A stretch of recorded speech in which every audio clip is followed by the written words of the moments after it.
د حج مبارکه سوره چې د قرآن عظیم شان 22مه سوره ده په مدینه منورې کې را نازله شوې ده. 88 مبارک آیاتونه لري. تلاوت او پښتو ترجمه یې له لومړي آیت څخه اورئ. بسم الله الرحمن الرحيم.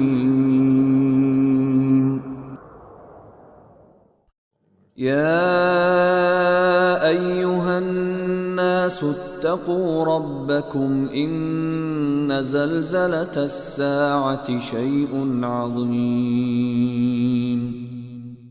ای خلکو، د خپل رب له غضب نه ځان وژغورئ. حقیقت دا دی چې د قیامت زلزله لوی هولناک شی دی. يوم ترونها تذهل كل مرضعة عما أرضعت وتضع كل ذات حمل حملها وترى الناس سكارى وما هم بسكارى ولكن عذاب الله شديد. په کومه ورځ چې ته هغه ووینې حال به دا وي چې هر تی ورکوونکی به له خپل تیروري ماشوم څخه غافله شي.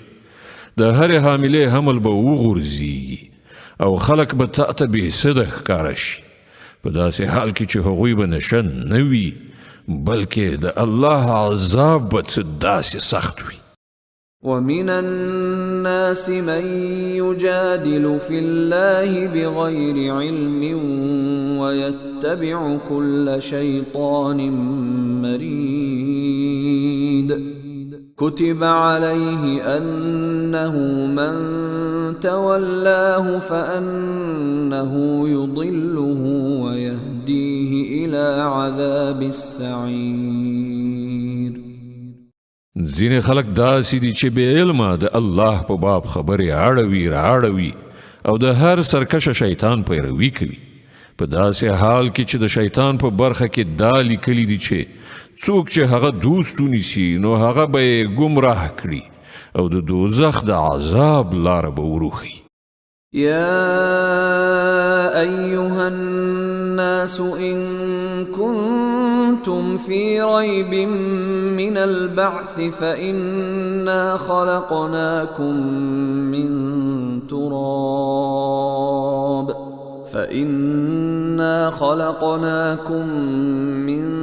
تراب ثم من نطفة ثم من علقة ثم من مضغة مخلقة وغير مخلقة لنبين لكم ونقر في الأرحام ما نشاء إلى أجل مسمى ثم نخرجكم طفلا ثم لتبلغوا أشدكم ومنكم من يتوفى ومنكم من يرد إلى أرذل العمر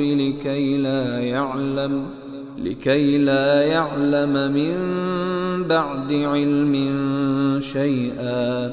وترى الأرض هامدة فإذا أنزلنا عليها الماء اهتزت وربت من كل زوج بهيج. ای خلکو، که د مرګ نه وروسته ژوندانه په باب ستاسې څه شک وي نو تاسې ته دې څرګنده وي چې موږ تاسې له خاورې نه پیدا کړي یې، بیا له نطفې نه، بیا د وینې له ټوټې نه، بیا د غوښې له بوټۍ نه چې شکل لرونکي هم وي او بې شکله هم. دا موږ د دې لپاره ښیو تر څو چې تاسې ته حقیقت څرګند کړو.